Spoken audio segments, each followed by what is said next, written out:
so much for joining us. Happy International Women's Month, you guys. To everybody that is joining, everybody that is within the sound of our voice, let us know that you can hear, that you're, that everything, that your chat, the chat's working. Just drop into the chat. Who's your woman? Who's your mentor? Who's your girl crush? Who's that female that just like sets your soul on fire, that you can call her, that she inspires you, that motivates you? Thank you, Spring. I would say the same about you. Yeah, just drop in the chat. Who's your girl crush? Who's the woman that just is that person for you? Yes, Spring B for president. I agree. Mara, mom. Anthony smiling in Tampa, but that's not your female girl crush. Jenna Kutcher, she is absolutely amazing. Absolutely. She is phenomenal. The Kardashians. Oh, I love it. I love it. Yeah, I'm not gonna lie, like they're freaking awesome. They actually are pretty awesome. Yeah. I'm excited to have this conversation today, guys. Well, in honor of Women's History Month, we thought it would be cool to bring a powerhouse lineup of incredible female leaders. And that's exactly what we have for you today. You want to know what? I could like go through and introduce each one of them individually, but first I'm just going to get them to like wave so that we can make sure that you know who they are. Rachel Adams Lee joining us from California. Mara Benson from Arizona, and Jen Clements from Florida. By the way, Jen, when I was like, we were going back and forth and I was making notes and stuff like that, I was researching the Space Coast in Florida, weirdly enough, and now I'm getting all these targeted ads for Space Coast. So I think I need to go on a vacation. You can come stay. Is calling my name. Well, these female leaders, guys, and then of course my co-host who needs no introduction, who is the powerhouse of all powerhouse females, Spring Benson. Okay, well, these ladies are absolutely incredible. They all run really big businesses, selling real estate themselves, as well as run operations. So they're running a team, an operation, a team, an organization. They're running brokerages.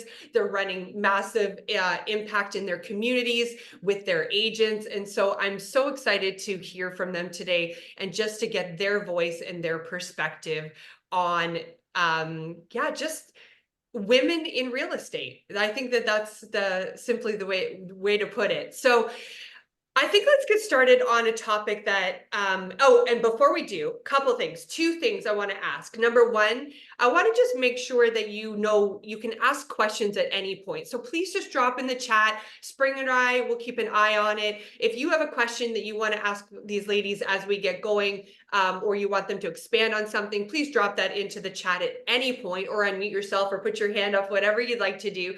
And then let's also make sure that we show them a massive amount of love on social. So please, maybe what we could do is maybe we could put together all the Instagram handles of our guests, and we could drop them, or even if as our guests, you could change your name on your profile to your Instagram handle. We just want to make sure that we're showing love today, and our top takeaways from today's session. So let's get going. Let's start with the topic that I think is probably near and dear to a lot of our hearts, and that is, the juggle. I once heard somebody do an entire session called "The Juggle is Real," and it couldn't be more true, especially as female entrepreneurs. Rachel, you are a mom of 3. You're a wife. You run a large real estate team. You have multiple side businesses, I know. How are you keeping it all together? And what is your secret sauce? Okay, so I will just be super transparent and say that I don't shower every single day. Like just to keep it totally real. Like, so I have been in real estate for 12 years. I started my business really old school, like door knocking 200 doors a week, doing 3 open houses a week. And didn't sell any homes for the first 4 months, but ended up selling 39 my first year, then 109, then 123. I will say, like, I widely build my business through social media now. That's like my main medium. And I shifted to that because I being able to door knock 200 doors and do 3 open houses and raise 3 humans would be very challenging to have that pace of lead generation. So I needed to find a lead generation lever that would work for me, where I was in control. And I felt like like people put so much pressure on themselves with real estate, which I totally understand. Like it is a stressful business. And I will say, like, I always remember that like their emergency doesn't have to be my emergency. And so like our clients are going to freak out, they're going to lose their mind, they're going to be, the sky is falling, but it's our job to stay like cool, calm, and collected on our happy little island over here and just like throw them the life vest, right? But I always wanted to be a wife and a mom. That was like my dream. And we had, I mean, you know this, Amy, but we had massive fertility struggles. We've had 4 losses on our journey to have our 3 babies. I don't get to make babies without the help of fertility, but I'm thankful that it exists. And I have a 4-year-old named Henry, a 2-year-old named Harrison, and a 1-year-old named Hayden. So I'm a boy mama, which I said I'd only have girls. So that's just funny, but I do love it. But like, I think the biggest thing that I have learned is, and it is a constant struggle, so please don't think I've like mastered it, but to be fully present where I'm at. So like right now, I'm committed for the next hour to be on here with you. My kids are in the other room with our nanny and my husband, and they know that mommy is on a work call. That also means that like I'm not stressing that I'm not being a good mom to them right now because I have them covered, so I can be fully present here. But when I'm done here, I'm going to then be done here. And if there's messages or follow up or social media, I'll come deal with it when it's time to deal with it. And I think like that's a really big piece. And then like with, how I built my business, like we had over 131 referrals come through last year with social, like that's my jam. And I time block for it. I absolutely time block for it. So in the morning before I do my workout or I get my time in with my kids, but when they're sleeping, I post my reel for that day so that like my contribution to build my business is out there, and then I can sit back and like let it do its thing. And then we can get into it later, but I have different ways that I hit the algorithm to make sure that I make my content go in front of the right people. Cause when I build my business, I focus on 2 things: clients and my community, and then realtors around the country. And so I'm looking for 2 referrals from both of those sources. Wow. Well, that's one way to start. You said something. Oh, sorry, go Spring. Sorry. Yeah, no, I was gonna say, I love that you said the contribution to my business. Yeah. Like, and that you're present, like you are where your feet are, like you're not stressing about it. One thing I love about what you said too, and I think if anybody like listened to what she said, like she gets her business from referrals and social media, but she talked about that, and I know you're gonna go deeper in this, but I even just love that you're like, I started the day out with my contribution. So often I hear people be like, social media is gonna be a leg of my business, but they don't treat it like a solid piece, right? They're just like whimsical about it. So like you're crushing it because of that. So if any of you guys, like within the first 5 minutes, if you can get off of here, just like that's your nugget, is if you're going to do social media, take it serious, and treat it like a leg of your business. I have like a 9-step social media model for how I built my business. And we have 4 different companies, but all of them are built through social media because that's the one that I get to do. Like I can literally build a business as long as I have Wi-Fi. And that to me is a powerful thing. Yeah, it's cool. So impactful. You also said something else about I think sometimes we hear the term like, or the phrase like, oh, I'm going to be present, like be where your feet are. You see, Sharon says that a lot to the president of Real. It's like, be where your feet are, be present. But if you can actually not even just like, if you can do that in every single moment, we're so distracted. There's like you did, there's a million distractions here, right? Like I'm on do not disturb right now, because if not, I would be looking down and constantly getting tired. And I've really learned the hard way in my business that in every meeting that I go into, I turn my phone over now.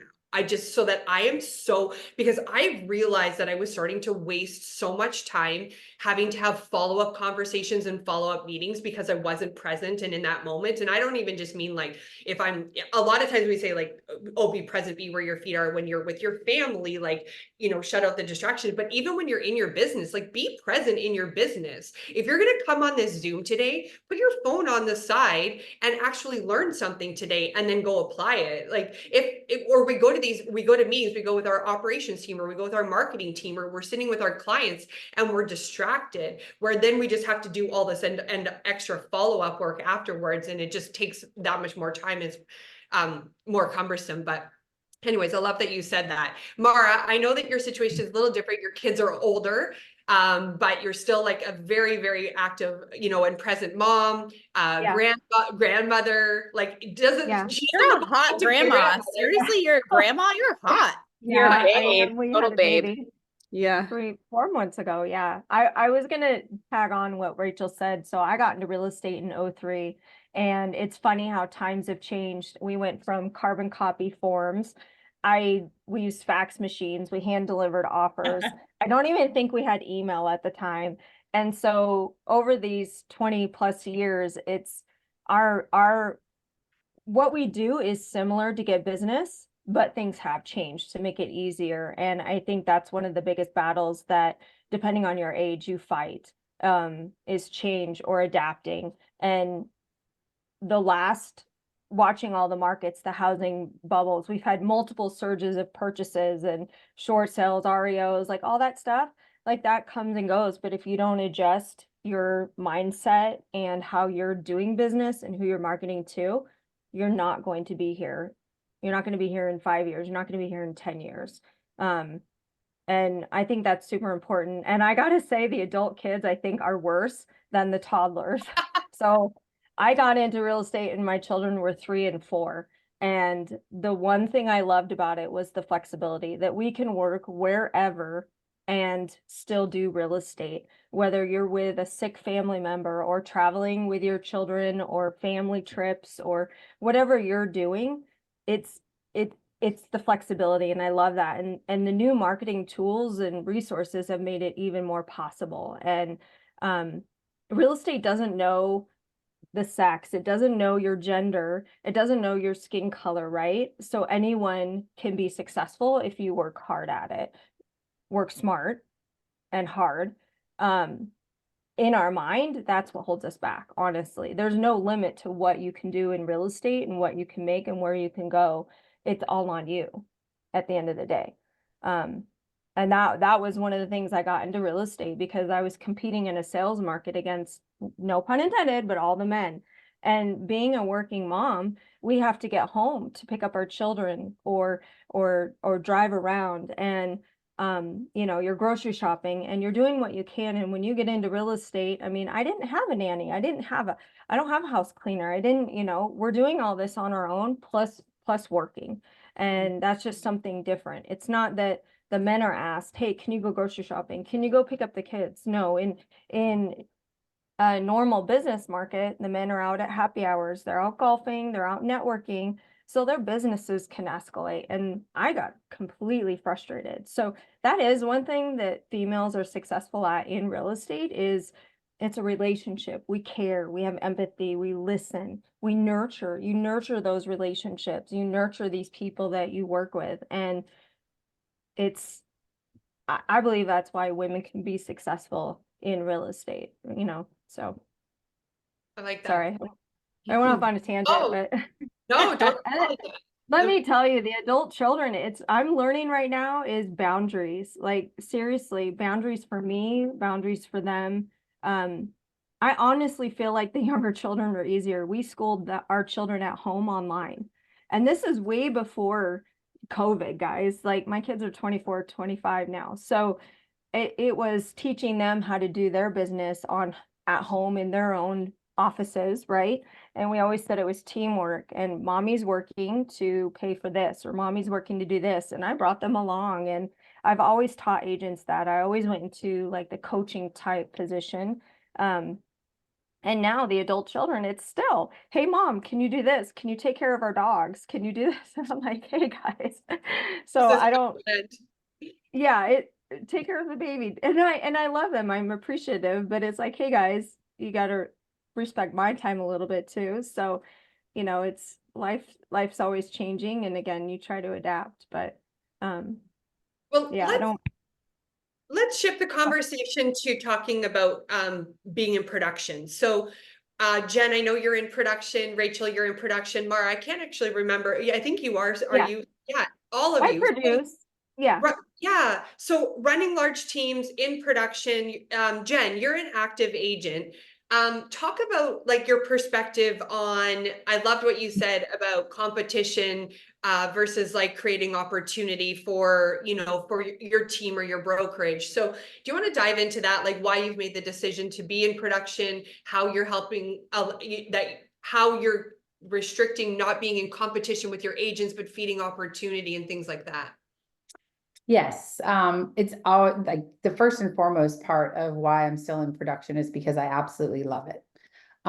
It is so fulfilling and it just has always been, you know, I've had my license since 2004 and just like Mara, I had the young kids and they went on the showings and they did all the things with me. I was a rock star from 8 to 2 when they were in school, and then I turned immediately into mom space after that. And then if showings had to happen, then my husband stepped in and I would do showings in the evening. So it was a very time block before time block was cool. I just was very intentional about my time, and I knew that that was what I wanted to do and how I wanted to serve my clients. So when, you know, the opportunity came about and I got my broker's license, and then it turned into this opportunity to kind of create the same space that I had built for myself for other agents, it felt like it was just natural, right? I wanted to give them my secrets and shortcuts to the ability to produce. And just like you said, I mean, it is so limitless and what you can make. I would have never been able to think 10 years ago where I would be today with just servicing clients, right? Like it's just real estate. It's just this, but the ability and just the legacy changing and just the opportunity in real estate, to me, I will never take for granted for that. So building a brokerage, it was like, well, gosh, I can give these people the same exact opportunity in their little niche in the world and their little spot. And, you know, you just organically attract the right people, and you also, you know, don't attract the right people. And you just thank God for when they get removed quickly out of this position, because it is about the culture that you create, and it is about the people that are around you. You want them to emulate what you've done and what you've built, but you also want to give them the shortcut to things that, you know, maybe took you a little bit longer to learn. So I being in production to me is about serving the person, and I absolutely love it. And my big thing about staying in production that I usually get pinged on or, you know, picked at is it's competitive, and it's not competitive. If anybody in my office can tell you, if the opportunity comes to whether it's me or them, it's always them. They get it, they run with it, it's their person. But at the end of the day, it makes me a better broker because I'm immersed in what the market changes are. I'm immersed in the challenges that they're dealing with. I have the opportunity to kind of stabilize their emotions in the transaction and keep them, you know, cool, like teach them what is, you know, happening right now and how we can adapt to whatever, you know, the market changes at that time. So yeah, I'm in production and I love it. Yeah, I want to say something to that. Actually, Jen, I respect it at the highest level. I think that when somebody's worried about their broker being in production, they're coming from a scarcity mindset, and it doesn't serve anybody. To your point, I think you being out there and seeing that gives you an upper edge advantage of like what's actually happening, right? Like this is a rando example, but I'm not in production. Like I probably sell maybe 10 homes a year max, but I went out yesterday with my son who's 18. I won't even go into the story of how he's getting his license, but he is not licensed and he met somebody who wants to buy now. And it's like a multi-million-dollar deal. So I was like, I'll help you. But just going out, I was like, man, this is a good refresher. Like, this is a really good refresher. Like everybody, it's the same conversation I say about buying a home. Every realtor should buy or sell a home every 5 to 7 years. So they understand what their clients are going through. So mad respect to you. The other thing I do want to say too, and this is for all of you, you got to run true to who you are and run your own race. And my partner, Justin, said this years ago. We owned our own small brokerage, and we were transitioning. We also had a team, and we run a different model. Like we run a 50-50 split on our team. And we also on the brokerage model, we were trying to build that. And he said a piece of advice that I was like, oh my gosh, every single person on this call should hear this. He goes, in Utah, there's 26,000 licensed agents. So he's like, Spring, there's 26,000 licensed agents. We only need 100 to believe in what we want to do, to create our dreams, what we want. And I was like, you're right. We need 100 people who want the same thing as we want to create the life that we want. And so stop trying to be everything to everybody. And it's the same with your clients. Like, you only need your clients that like really want to vibe and work with you. And there's plenty of other people out there to work with them. Or if you're building a brokerage, Jen, it's like, you only need however many people you're wanting to believe in that. And that's when you start breaking it down that way, it makes it so much more. There's so much freedom in it. Yeah, it's so much freedom. Ridiculous. So good. Can I share a little story? Yeah. Yeah, please. So I understand this is a panel of amazing people. And so I also think it's really important, because I think that a lot of times when you see a panel, you like start to compare yourself to it. So I want to just like share with you a little bit about last year.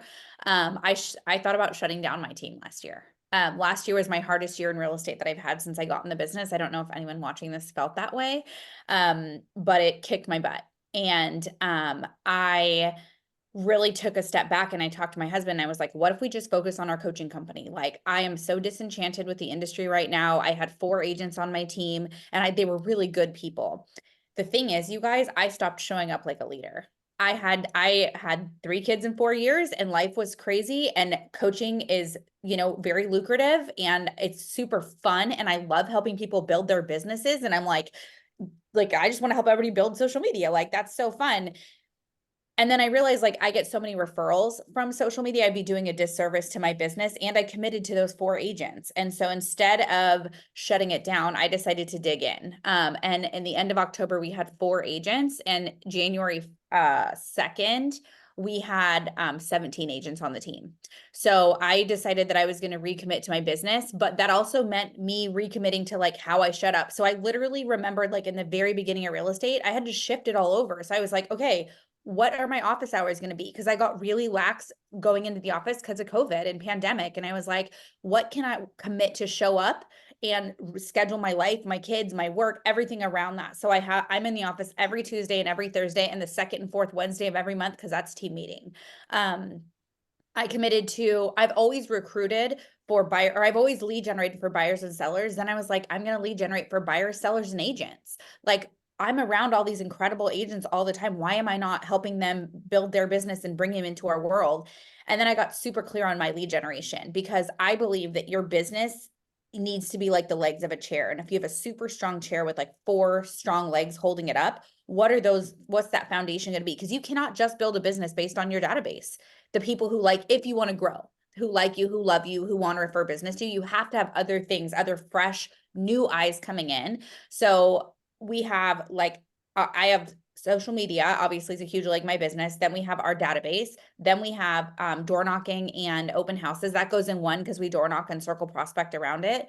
And then we do business to business on our team as well. So we have a lot of business relationships. And it I literally sat down and I said, okay, if I'm going to redo this, what can you expect from me and what can I expect from you? And I redid my schedule. I redid my commitment to lead gen. I recommitted to I redid all my marketing. I just dug in, and we're going to have our best March we've had in my whole career. And the culture on our team, you were talking about culture, Jen, the culture is electric. They are so freaking excited. My biggest hurdle right now is that I have too many listing appointments and too many buyer appointments that the agents are getting, and I want to support them. And so I'm like, okay, so I just wanted to share that, because I think it's really important to know that we're all struggling in different ways, and it's what you do about it that's going to make the difference.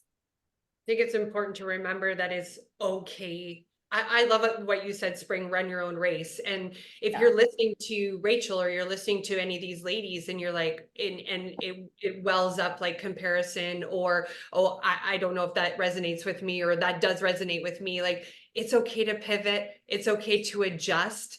I think it's really, really important though, that part, to stay true to who you are. So maybe Rachel runs her business a certain way, but maybe the way Mara runs it is better for you. At the end of the day, you have to do you, and that is such a hard lesson to learn in this business, is to do what fuels you, to do what you enjoy, to do what's going to give you life, and to create that energy and that momentum, and to be okay to make the shifts, like you said, Rachel, like to pivot as needed and to adjust as needed. And to what you said that I don't know if anybody picked up on, but she took personal responsibility for where she was at. She took extreme ownership for what was happening in her business and made the changes that need to be made. I think that's often a piece that we overlook, is that aspect of personal responsibility. That's one of the core values on our team. Like, it is part of our manifesto. We take extreme ownership for our words, our actions, and our results. And we surface that line over and over again. And it makes conversations so much easier when we're taking that level of responsibility. Whether it's not the market, it's not the clients, it's not a crappy deal, it's none of that. It's how we show up, how we speak, how we lead, how the skills that we have, all of that aspect. Can I Amy, say, can I say Too, I something? want to add to that. Yeah, I think too that when you start from a place of transparency and they know what they get when they're coming, you know, and then also being vulnerable, being able to let them know, hey, I'm struggling with this one too. I've got a deal that's like kicking my butt, and just that I think that I know that people are looking for real. I mean, that's all Yeah, they're looking for. 100%. They're looking for that Yeah. authenticity. And, you know, for me, that is beyond the most important thing. I want them to be a reflection of what I feel like is what real estate should be. And that is client first. You know, we're here to facilitate the transaction, but you know, the client is really it's the most important thing. I want to say two We- things. One, so if you guys understand, like, we're all one big giant ball of energy. Like, we're just all this energy, right? Authenticity is the highest vibration you can have. It's the highest vibration that you can like put out there. So when you're in your authentic self, it's when you're eluding like just the energy that you're going to attract who you want to be in business with. Something else Rachel said, going back to business though, like she said something, and this actually, like, I'm giving a keynote today. And part of it is, I'm sure people are gonna be like, I showed up here to hear you say, I need to talk to more people and I need to have lead generate. But here's the truth of the matter. What she said is core here, of you've got to build your business like the legs of a stool of a chair. And if whatever you're going to do, you have to have multiple pieces of it. So if you're going to walk away from today's call with any of this too, like, think about it. Like, if you're like, what did I take that I could actually go and implement and grow in my business today, is you need to look at your business like it's a chair, and you need to have three. You can do a 3 stool, or you can do a 4 of a chair, but anything less than that, you don't have a business. And You're if you running on don't know where adrenaline. those legs come from, you can go to your past closings and be like, what were my referral sources? Yeah. And Yeah. what Yep. you'll find too is sometimes you're spending a lot of money on something that you think is giving you business, when in reality it's crappy leads that you're not actually able to convert. Just a lot of them are coming in. Yeah, yep. And that's the thing. A lot of them, like, I have new agents that will come in and they're like, here's my business, there's so many. And it's like, oh, I'll give an example, like door knocking. I'm like, cool, how many of you converted from door knocking? 0. But they're afraid to talk to people. Do you know what I mean? Or social media or whatever. So my point of this is, like, if you're going to take something away from this conversation, you need to have 3 or 4 legs. But again, to like even what Rachel said about even social media, like, whatever you're going to choose, if you're going to do open houses, it's not do one open house a month and hope that it works. It's that you have a full open house strategy, and you're cranking out multiple open houses in a month, and you're putting out the signs and all of that stuff. Whatever it is you choose, there's not a right or a wrong. You just have to own it. And when you start doing that, your whole business changes, Mhm. like 100%. So I just wanted to hit on that, of like, be authentic and choose your lead gen. Because I think so often we're just so wishy-washy. We're just hoping for the next deal to come, or we're showing up and doing the work, but we're not intentional about the work we're putting in. As soon as she said that, I knew it was going to resonate with you, because when we were doing Bigger 2024 and we were doing our whole life and business planning, that was one of the things you talked about, Spring, is making sure that you have that chair or that stool with those like solid legs, those solid lead sources. You use Yeah, that well, analogy. Yeah, well, the one thing I want to hit on, I don't know if you guys, this is going to really date me. I'm like 22 years in real estate, but did anybody go through the foreclosure market? Yeah. and in the past? Okay, so like when I was in real estate, it was new construction. And then that like died off. And then it went to the foreclosure market. And I don't know about you guys, but in my Don't market, forget the those short agents sale. that crushed it with foreclosures, crushed it. They're non-existent. Yeah. Like, I don't even know Bummer. who they are. So it's Yeah. like they didn't go build a business. They had one little stream of revenue. And when it went away, it went away. Like, if you want this to be a long-term thing, you've got to just create your different things that you're willing to do and go and make that happen. So I built our brokerage off of coaching because I've always been in coaching and we have amazing coaches, but I also believe in having a coaching system at the brokerage at our culture. And I love that Rachel and Jen and I are very similar is if the agents are successful, the brokerage is successful, right? And there's none of us are doing anything top secret. We're all doing the same things. We're just putting our niche to it or our own vibe to it, right? And so, and there's enough business out there for everyone. And so we've always implemented some sort of coaching system. And this year, it's interesting, we're talking about this. I took leadership and I was like, okay, the coaches we have, that's great, but they're not getting us to the next level. We need someone that's going to call us out, tell us to fix what we need to fix and to grow and get better, especially as leaders within the brokerage. If we're not doing what we're saying that and preaching about, then why would we ask the other agents to do it? And so we implemented a new coach this year and he doesn't jive with everyone, right? He's not everyone's cup of tea, but he tells you and calls you out on your stuff. And I'm like, that's what I need. Like I've always told the agents when I'm interviewing or I would never ask them to do something that I'm not going to do, right? I worked at Dairy Queen when I was 15. I was a supervisor and I moved up the ladder just from working hard. Hey, I was good always for you. told to, yeah, work hard, right? I would never ask someone else to clean a toilet if I wasn't going to go in and clean that toilet. I mean, that's just the way I think, right? Like, why would I give you, if you're on my team, crappy leads and me take the better ones? Like, that's not right either. It's the same mythology. So, treating everyone with respect, but I think it's seriously, it's instead of tiptoeing around, it's just call people out and then you have to implement what you're being told. That's the other thing. Like how many podcasts or business books or can we read or listen to? If you're not going to do what they're telling you to do, what are you doing? Yeah. Okay? Like everyone in real estate, this is your own business. So run it like a business and just do what you're going to do. I mean, I think that's the biggest thing is we talk about everything, like even at the biggers, but if you're not implementing what you're being told, like there's so many people that you can learn and grow from. Even me, never stop learning. Like every day you should be learning and trying something new. But if you're not going to do it, I don't know what we're doing here. On the topic of lead pillars, and like the legs of the stool or the chair, I know that all of you, but I'm gonna just get you to start, Jen, is one of your pillars is community and serving the community and events and things like that. And I know actually all of you, I know that you all have an aspect in the community. Do you want to just start by saying what's really working for you and what's some tactical ideas that we could run with?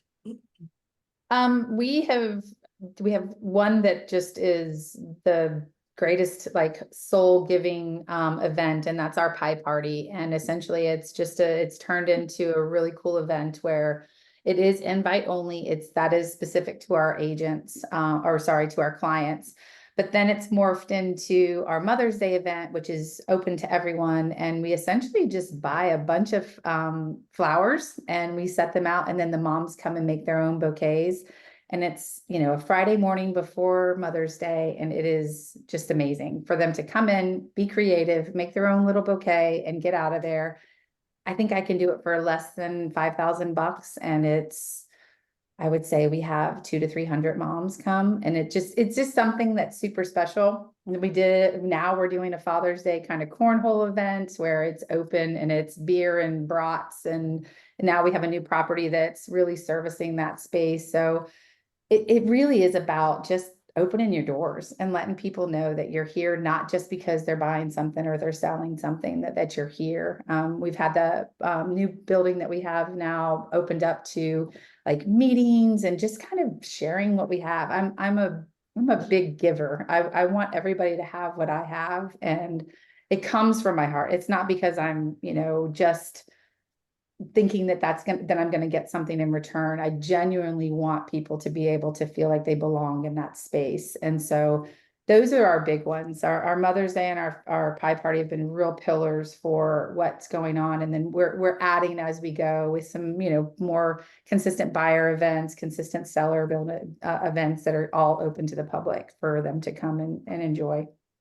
That's such a cool idea. The flowers Oh idea. my I God. literally When I was tell writing you that it's down. amazing, I love it. it is so, it's amazing. Well, and those like things like flower carts and making your own bouquets is all such a thing in the last like year or two has become so popular. So that's I really think cool. this is our 5th year. So Wow, amazing.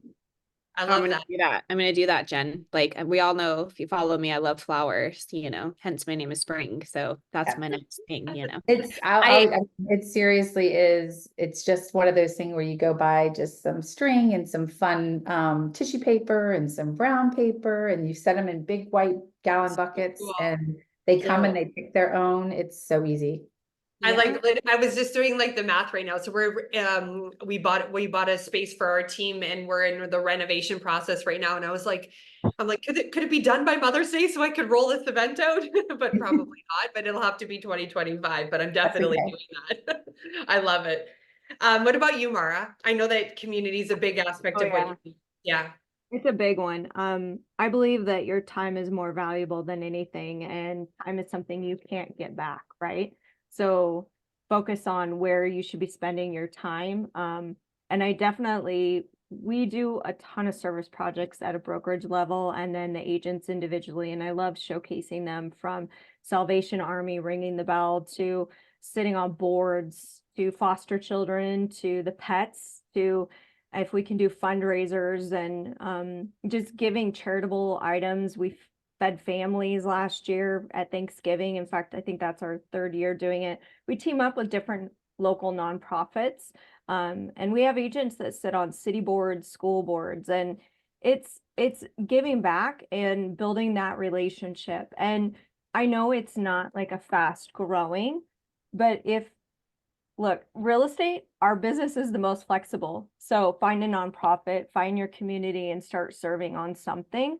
And slowly those relationships evolve into giving you back. If you give and you're throwing that out to the universe, karma, good things are going to come back to you. And I 100% believe that. The outreach of families that need things in the holidays, you can step up, you can do food drives, school drives.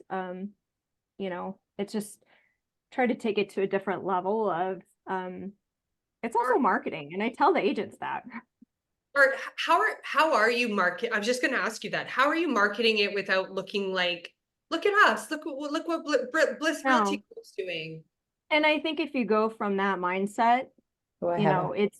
it's more of like, we put together marketing with those nonprofits. I get their logos, and then we share just photos. Like in Arizona, every Wednesday in December is ringing the bell, realtor ringing the bell with the Salvation Army. Another real estate team created that. But you go out there, you dress up, you take photos, and you put it on your social media or your newsletters, however you're doing it, because you're giving back to the community. And it's telling a story of how and what you like about what you're doing. And you're not talking about real estate. You don't have to talk about real estate, right? It's the same thing that agent or clients want to get to know you on a personal level. You're sharing a story. So, for Christmas, we did a potluck drive, and everyone had to bring items for these pets for this nonprofit. And so we just shared, hey, we took pictures of all the bags. Look at what we did. If you want to give to this nonprofit, here's their info. Like, they don't come off as a bragging thing, right? I think it's like a partnership, right? Like it is. It's like a partnership. Like, we put it out there. Hey, we're gathering Thanksgiving food for this nonprofit. We need all these items. Drop them off at my doorstep by this date. And then you can say, look, we fed X amount of families. Thank you for all your help, right?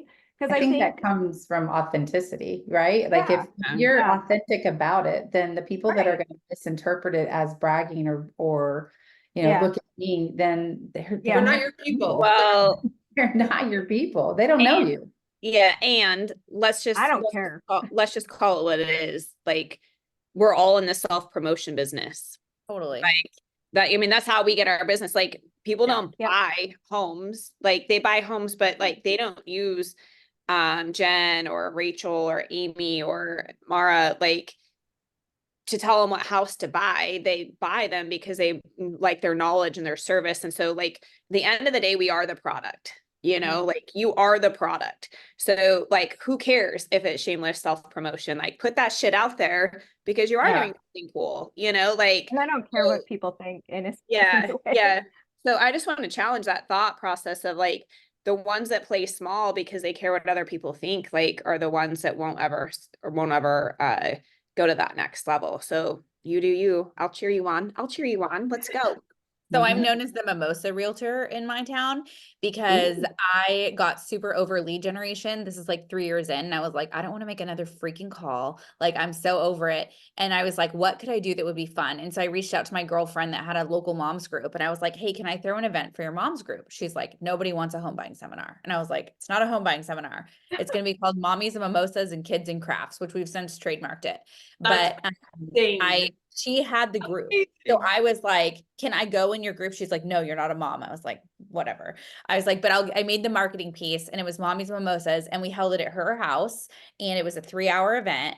And, we had like noodle necklaces and Play-Doh for the kids. And I hired like 2 babysitters to take care of the kids. And I hung out in the kitchen with the moms, and I was online dating at the time. So they're like swiping right and like having the best time ever. And I'm like, oh gosh, like this, I'm gonna have some cleanup to do. But I didn't talk about real estate the whole time. I just connected with the moms and played with the kids, and it was so fun. And then what happened from that though is at the very end I stood up and I was like, hey ladies, I want to thank you so much for coming to Mommies, Mimosas and Kids and Crafts. And they're like, woohoo. Oh, I met my husband on Tinder too. Swipe right. Bumble. Yeah, right. I'm like, I will write I'm anyone's Bumble. when I'm online dating. I feel like that's my strength. But I didn't like at the very end, I was like, I just want to let you know I'm your local realtor. If you're looking at selling your house, like people are getting more money for their house than they even knew it was worth. I'd love to tell you how much equity's in your home right now. No pressure, right? If you're buying a home, you might be able to own your own home, or if you're renting, you might be able to own a home for less than you're paying someone else's mortgage. I'll be around. And the event cost me $349, and we did 2.5 million in production from it. And I was like, holy crap. So now we have Mommy's Mimosas, Easter Bunny Mimosas, Santa Mimosas. And like, it's okay to me. I don't mind, like, brand me all you want, like I wanted to make real estate fun. Like, I think that we should be able to have fun in this business. And speaking to Jen's point of authenticity, it's like, if you can't really embrace who you are, like I am a super ridiculous, self-deprecating person. I feel like I have a lot of like content just because I make a lot of mistakes. I fall down. Like my heel got stuck in a grate the other day when I was trying to do a reel, and I'm like, that's going online. Cause it's like, people want real. And if people work with people they like you, but they have to know like what makes you tick. And like that Mother's Day idea with flowers, like that's brilliant. And that's also like a piece of like Jen's heart. Like you can tell that she genuinely wants to make women feel good and feel appreciated. And like Mara giving back to the community, like you can tell just from this brief interaction with these women, like what they do, like this is the core of who they are. And you can build a business from doing stuff you love. You just have to really tap into that. And I think a lot of times we're so stuck on like trying to do what everyone else is doing that we don't even take a minute to stop and be like, what actually makes me happy in this business? Like, where do I find joy and lightness? Because like this business can chew you up and spit you out if you don't be careful. And so it's like, I'm always looking for signs of like, okay, I felt really good today. Why did I feel good? Who did I Right. surround myself with? What was the conversations I was having? And then on days where I have zero energy and I'm like, that was a hard day. Why was it a hard day? What happened? What could I change tomorrow so I don't have that? Because like, if you don't watch that, then every day becomes really freaking hard. Asking yourself those questions is such an impactful exercise. Yeah. I firmly believe that. Okay, so just in the interest of time, I do want to dive into a topic that I think is really important. All of you're talking about how you're showing up for your family, you're present for your family and your kids, you're showing up for your team, you're showing up for your agents, you're showing up for the community, you're showing up for your clients. How are you doing that? How are you showing up as the best version of yourself? Rachel, I really want you to start this conversation because I know that you've been through a huge journey, a huge evolution of showing up for yourself, taking care of yourself. And so if you would open up and be raw about your journey over the last So you year. want me to cry is what you're saying. No, I don't, I, It's gonna happen. I've known you for so long, and Yeah. so like seeing what has transformed in your life is like going to make me cry right now, and I'm so incredibly proud of you. But I just think it would. Male or female, you're going I to be can do inspired by this it. woman. Yeah, so I think like, I will tell you that going through like the fertility experience that we have and like all the losses and stuff, like it's been really, really hard. And I also had to keep running a business through all of that and make my marriage top priority because my husband, first off, is like stupid hot, but secondly, like the best person I've ever met. And being a leader is it can be really hard. And so I spent, multiple years doing everything for everyone else. And to be honest, like it landed me in the hospital with dehydration because I was so focused on making sure everybody else was okay, but I wasn't taking care of me. And the reality is like we can make these massive business goals, but if we're not taking care of our vessel that's going to get us there, like there's no point in it, right? And so October 1st, I decided that I was going to, I made a big shift in my business, and partnered with an organization, and then was like, okay, if I'm gonna do shift in my business, that's when I started to, like, everything changed in my business. I was like, I'm gonna also learn to show up as the best version of me. And so I decided that I was gonna start, my husband's a mechanical engineer, and I feel like I've tried every dang diet under the sun. And I always would start something, stop something. My family, I'm 5 feet tall, so I only grow this way. I don't grow that way. And my whole family is curvy. And I was raised with like really unhealthy examples of, like positive body image and loving yourself. And like my mom was always really hard on herself. So that's what I took in. And so I was really good at like picking apart my body, but not appreciating it. And so I decided that I was going to start to change what I ate, the frequency of what I ate. I was going to cut back on alcohol. But I also can't cut out alcohol. Like I do like cocktails, and I know that like I like cocktails, I like carbs, and I like chocolate. And if you tell me I'm going to go on a diet that will not let me have that, it's not going to work. So with my husband, we came up with a plan of me eating 200 calories every 2 hours and always leading with protein. Protein is so unbelievably important for a woman, for hormones, for diet, for balance, for everything, and energy. For the first 60 days, all I did was focus on nutrition. Did not work out because I was like, I can't add exercise and work out. Like I can't, and business and growing the team and all of that. So the first 60 days, I focused just on my nutrition, and I lost 20 pounds. And now at 4 months in, I've lost 40 pounds, and I literally feel so good. And we just went to Vegas and celebrated Brian's birthday, and I was able to have cocktails and steakhouse and all the things. But like how I think about, I've like healed my mindset around food, which is a very challenging thing, I think, as a woman. I don't know if everyone experiences it, but for me, at least, like if I'm dieting, I'm thinking about the next thing I'm going to eat, and then the next, it all consumes me.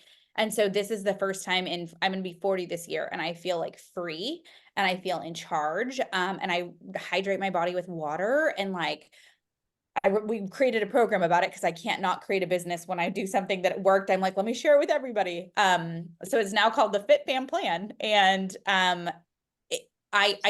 it was my turn to put me first. I haven't made myself a priority in so long, and I feel so dang good. And yeah, it's been a big deal for me. Mara, I know that you're really big on health and wellness as well. So Yeah. do you want to take on to that? So being in real estate for so long, I went through losing my father, and, raising children. The marriage goes up and down, right? So there's difficulties in that you try to work through. And I also had gained a lot of weight, sugar addict.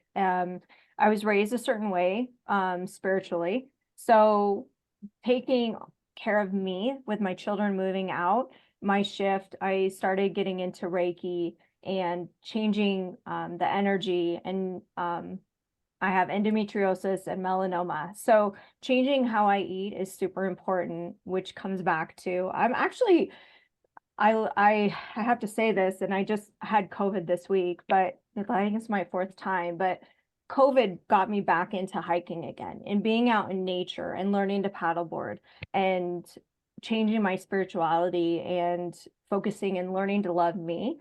And I think as women, we take care of, we're all givers. We take care of everyone else but us. And that's what I realized is I had completely let myself go mentally, physically, spiritually. And so the last 3-4 years is going through that I'm not defined by my health. I'm not defined by my body. I'm not defined by my business. I'm me, right? So if someone wants my time, you're going to get me. I did an agent interview and I was getting my hair done, or I'm out hiking. So if you're going to hike with me, you're probably getting a coaching session. It is. And I love Rachel say that. Like yesterday I didn't get a shower. Today I took a shower and put on makeup for you guys. Yay. So that or half the time my hair is in a bun or a hat and I'm in yoga pants or sweats. Like, come on, this is life. And you can't measure and compare yourself to other people. It's just you. Take it one day at a time, maybe even 1 hour at a time, and forgive yourself. We all screw up. I have so many screw ups. And I mean, even I'm dyslexic. Like to get my real estate license, it took me 12 times to take the test. I tell that to everyone. It's on my website. That doesn't mean I'm a bad agent or I'm a bad leader or a bad boss. Like I think we need to forgive ourselves. And that's something that I'm learning is I'm not perfect, and to challenge yourself. Like I'll hit a really hard trail and I'm like, dude, I did it. That was freaking awesome. I didn't know I could do it. Okay. So that means the next one I got to step it up. Maybe I go a little longer. Maybe I go a little harder. Whatever it is that you're doing. So just try it. I don't know what, put yourself out there. And I think as we get older, we get more scared. I don't know if that's even it, or the younger children, you watch them as a 1-year-old and they're learning to walk and they fall down how many times during that process? They hit their heads, they fall backwards, but they don't stop trying to walk. And I think the older we get, we stop trying to walk and we put the walls up and we're afraid of what ifs. Well, what if it worked? What if you're happy? What if you get the lifestyle you've been wanting? What if you get that next closing? Like those are things that I personally am working through. Like, don't be so scared, of the outcome. It's not always bad. And to go back and look at the little babies, the kids that are, they're trying all the food. Well, we put our wall up and we're like, I'm not trying that. That's gross, or just they have no fear. They're like, yeah, let's learn, let's do this. So anyway, I probably went all over the place. Oh, that's My great. brain. I love it. Jen, do you want to say anything with your closing remarks at this point? Yeah, I mean, a little bit of history about me. We just celebrated the 10 years of losing our son at age 9. So, hurt is real. But you can really overcome a lot when you understand that. And I think that the transparency of that, I mean, first and foremost, my family, my husband and my boys are literally, they're just the greatest. Not in my extended family. So I feel that way about my agents too, because they see that raw, authentic part of me that it struggles, man. Sometimes you just don't want to get up and do the thing. But when you have all these people counting on you, I mean, it's just, you can't not feel the energy that comes from that. So for the first part of my career, I did put everybody else first. I mean, everything. I was taking care of a special needs child. I had 2 older children. I mean, my career was just starting. Like, what do I have to do? I was saying yes to absolutely everything and nothing to myself. I wasn't taking care of myself at all. And so I think that in that maturity and in that revelation of realizing that you can't do it all and having the people support you like they do, you really do start to discover that you are able to do so much more when you are willing to let people help you and you're willing to kind of share some of that, just that vulnerability. I mean, we had an option, when that happened to us, that tragedy, to either come together or break apart. I mean, it's just that simple.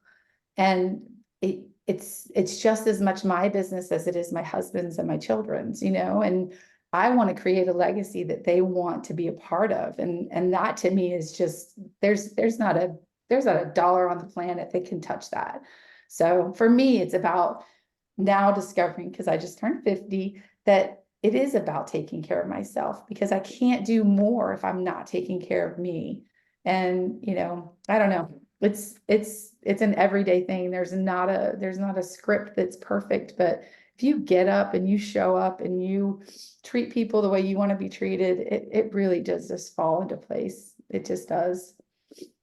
Something I think that all of you are saying, to kind of recap this, is to remind ourselves that everything that we're going through and who we're showing up as is all part of the journey. You never really arrive. Like there's no end game. There's no like destination. It's like this is all part of that process. And yeah, I just wanted to say thank you. Thank you for showing up as your authentic selves today. Thank you for sharing with us from your hearts. Thank you for giving us great ideas. I have like a whole bunch of notes written down here that we're going to be implementing. So yeah, I can't wait to adult.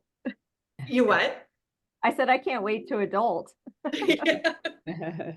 We We're gonna have fun first. That's what we say in here. We're gonna have Yeah. fun first, and then we're gonna work. We're gonna have fun working. Yeah, for sure, for sure. Well, Rachel, Mara, and Jen, thank you so much on behalf of Spring and I. We Thanks for really making us cry. do appreciate you being a part of our International Women's Month Rocket Fuel for today. So thank you so much. And thank you to everybody for joining and staying here. Please reach out to our guests. Please send them a DM. Please share on social what you learned today or how you were inspired today. Let's refill their buckets, because they've certainly emptied them for us. So have a great rest of your day, guys. Bye, guys. Bye. Thank you. Bye.